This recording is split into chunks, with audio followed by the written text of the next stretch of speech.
In an era lost to time, there was a people given a simple command, a command from the Creator of the heavens and the earth. Allah, in His wisdom, told the children of Israel, "Rest on the Sabbath. Let no work, no trade, no pursuit of earthly desires cloud this sacred day." But when the moment of testing came, some chose to obey, faithful, trusting, obedient to the end. Others defied the command. Drawn by temptation, they sought to bend the rules, believing they could escape divine watch. And then there were those who did nothing at all. Indifferent, neither obeying nor opposing, they simply watched as the world moved around them, untouched by the call to action. 3 groups, 3 choices, 1 test of the soul. What happens when obedience meets rebellion? When apathy stands silent, watching it all unfold? The consequences are far-reaching, but what of those who did nothing, who ignored the call for action?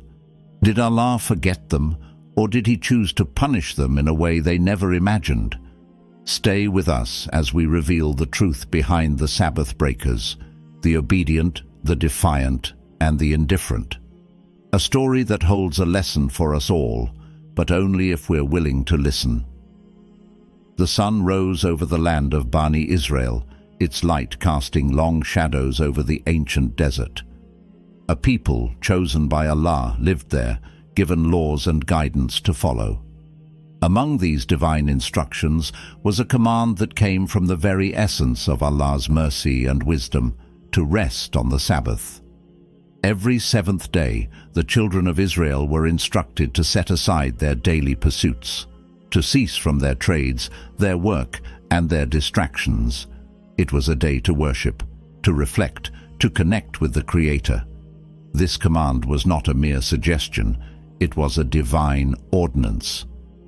Allah, in His infinite wisdom, decreed that on the Sabbath no work should be done.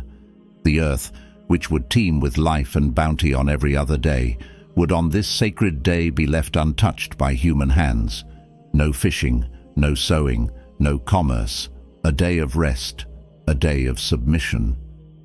It was not just a physical rest, it was a spiritual one, a test to see if the people would place their trust in Allah's decree, leaving behind the temptations of worldly gain. And yet this command was not without its challenge. Allah, in His infinite knowledge, knew the nature of man. The people of Bani Israel, like all human beings, had desires. Desires for sustenance, for provision, and for success. But it was in the face of this challenge that Allah's test would take shape. The Sabbath was not just about rest. It was a test of their faith, a test of their obedience. Would they follow Allah's command, even when the world seemed to present opportunities for gain, or would they be swayed by temptation? On the Sabbath, the fish that had once stayed away from the shore came in abundance. They swam in the clear waters, glistening under the sun. It was as if the sea itself had conspired to tempt the people, making it impossible to ignore the opportunity that lay before them. This was the moment of trial, the moment when the faith of the people would be tested. Would they trust that Allah's provision was enough, or would they reach for what was right before them, violating the command? Among them were those who understood the weight of the divine command. They saw the fish, yes, but they also saw the test. They remembered the words of Allah as revealed in the Qur'an, "And we had already taken a covenant from the children of Israel, and we sent them messengers." Every time a messenger came to them with what their souls did not desire, a party of them they called liars, and another party they killed. Surah Al-Ma'idah 570. These were the ones who chose to obey, to place their trust in Allah. They understood that obedience to Allah's will was more valuable than any worldly gain.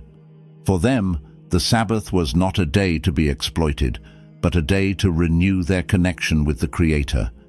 They resisted the pull of temptation, letting the fish swim by, content in the knowledge that Allah's provision was always enough for them.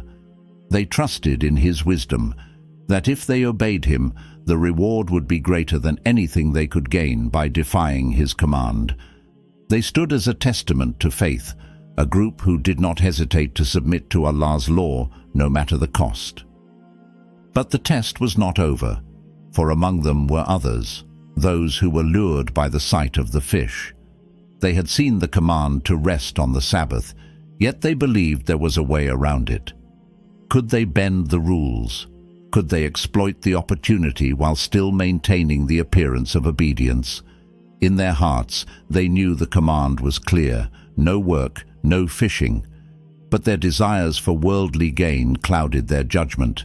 They set traps, they cast nets, they caught fish on the Sabbath.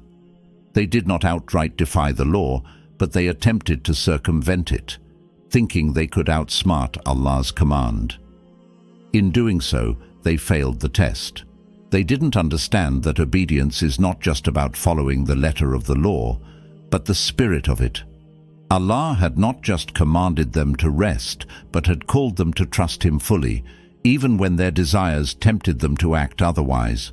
They were deceived by the abundance of the fish, thinking that their actions were justified because they had only set up the traps and collected the catch after the Sabbath had passed. But Allah sees all.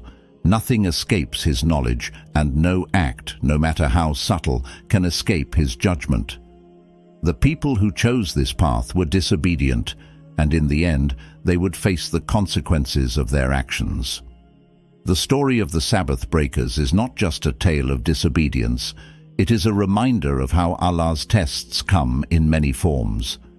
The temptation to bypass His commands might seem harmless, but it is in these moments that the true measure of faith is revealed. The Sabbath was a test of trust, of obedience, of submission to Allah's will. Those who chose to follow the command, even when it was difficult, were the ones who earned Allah's favor. And those who sought to deceive or bypass His law were the ones who fell into the trap of their own desires. But even as the story unfolds, a third group watches quietly. They are the ones who neither obeyed nor opposed. They were the indifferent ones, the ones who saw what was happening but chose not to act. And their story too would soon unfold. As the day of rest stretched on, a quiet tension gripped the people of Bani Israel. Among them there existed a third group, a group that neither obeyed the divine command nor actively defied it. They were the indifferent ones. These individuals watched as the obedient resisted the temptation to fish, and as the disobedient set their traps in secret. Yet they did nothing. They neither joined in the rebellion nor took a stand with the faithful. They simply observed, caught between two worlds, refusing to engage in the test that Allah had placed before them. These were the people who, when the opportunity arose, chose not to act. When the fish appeared, when the temptation to break the Sabbath grew too strong for others to resist, they did not take part. But neither did they rise up in support of those who chose to follow Allah's command. Their hearts were neither moved by the obedience of the faithful nor stirred by the defiance of the rebels. They stood silently on the sidelines, caught in a state of apathy. Their indifference was their greatest sin. In the Qur'an, Allah speaks of those who act with indifference, neither responding to His guidance nor turning away from it. The verses highlight the emptiness of those who choose to remain neutral when confronted with a divine call. Allah does not speak to these people directly in the Qur'an, for their apathy is a form of rejection in itself. And if you turn away, He will replace you with another people, and they will not be the likes of you. Surah Muhammad 47:38. This verse serves as a powerful reminder that indifference is a dangerous stance to take in matters of faith. Allah does not need us, but He calls on us to act with conviction. Those who remain silent in the face of truth, who see the command but choose not to respond, risk being replaced by others who will not hesitate to follow His guidance. As the day wore on, the indifferent people continued to watch. They did not protest the actions of the disobedient, nor did they offer support to those who obeyed. They merely existed in a state of spiritual neutrality. The obedient group remained steadfast, their hearts firmly planted in faith, trusting in Allah's promise of provision. The disobedient, ever scheming, continued with their attempts to bypass Allah's law, but the indifferent ones, who saw the unfolding events yet chose not to act, remained unseen, unaffected by the outcomes. As the days passed after the Sabbath trial, a rift began to grow among the people of Bani Israel, and it wasn't just about faith, it was about action. The obedient, who had followed Allah's command to the letter, began to distance themselves from those who had failed the test. They could no longer reconcile the actions of the disobedient with their own adherence to Allah's law. They stood firm in their obedience, their faith strengthened by the trial they had endured together. On the other hand, the disobedient, those who had tried to bypass Allah's law, now found themselves increasingly isolated. They had crossed a line, defying the clear command, and the faithful had made it clear that they did not share a path with them. A division formed, not just spiritually, but socially. The two groups, those who obeyed and those who defied, separated, no longer sharing the same homes, gatherings, or even community activities.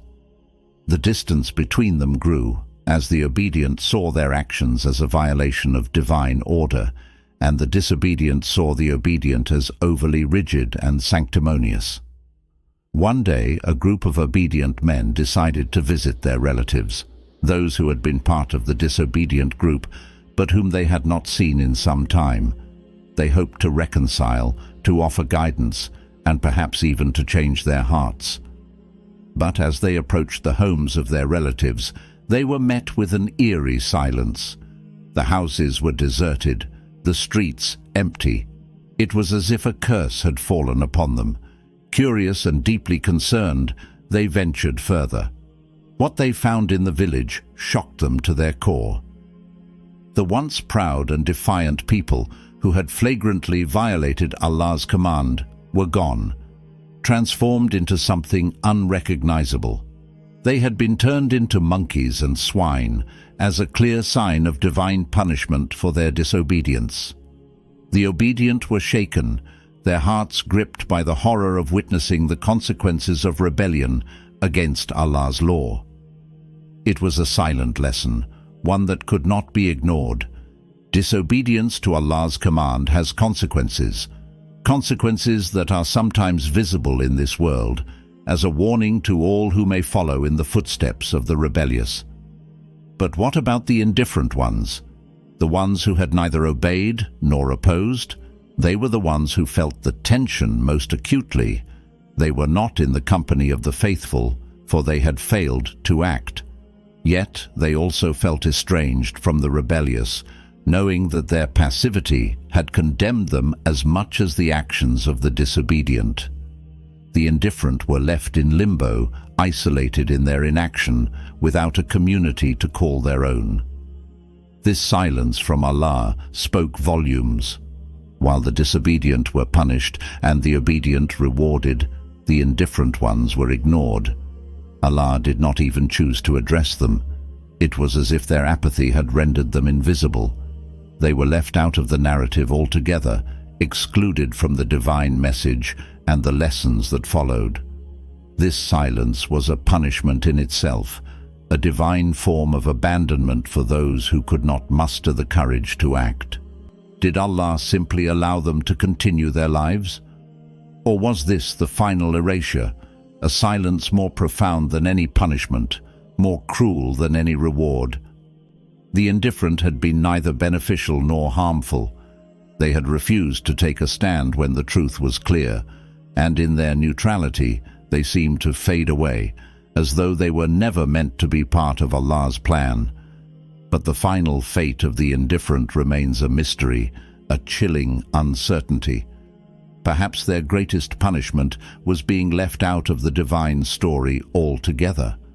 After all, to do nothing, To remain passive in the face of clear guidance is a rejection of the divine will.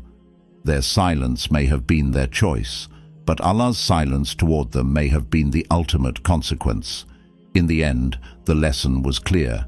Indifference is as dangerous as defiance. To ignore the truth, to refuse to act when called upon, is to forsake the very essence of faith. Allah does not desire followers who are passive, who choose to remain on the sidelines while the world moves around them. The indifferent, by choosing to remain neutral, became a forgotten people, a group whose existence was overshadowed by the consequences faced by the obedient and the disobedient.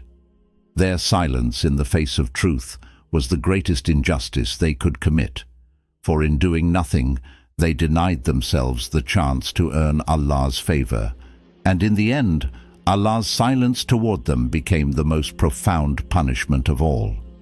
The story of the Sabbath breakers culminates in a profound and somber lesson, one that reverberates through time and calls to every generation. After the events unfolded, the faithful who had obeyed Allah's command, the disobedient who sought to bend the rules, and the indifferent who did nothing at all, there was a final silence that carried a weight of divine significance. Allah, in His wisdom, did not mention the indifferent ones. They were neither punished like the rebellious, nor rewarded like the obedient. Instead, they were left in the shadows, as if erased from the divine narrative. Allah did not call upon them, did not offer them a chance for redemption, nor did He give them any mention in His words. Their fate was sealed in the silence of their own inaction.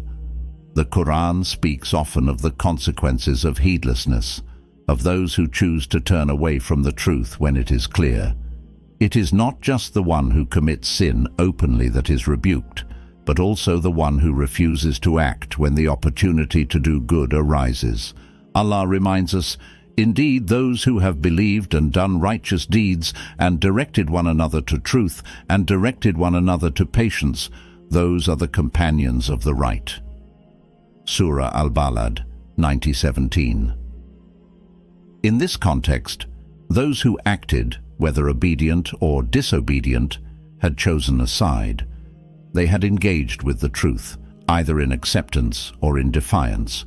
But the indifferent ones who watched without choosing were left without mention. Theirs was the tragedy of apathy, and Allah's silence toward them was the ultimate rebuke. In His silence, Allah made a statement: indifference is a form of rejection.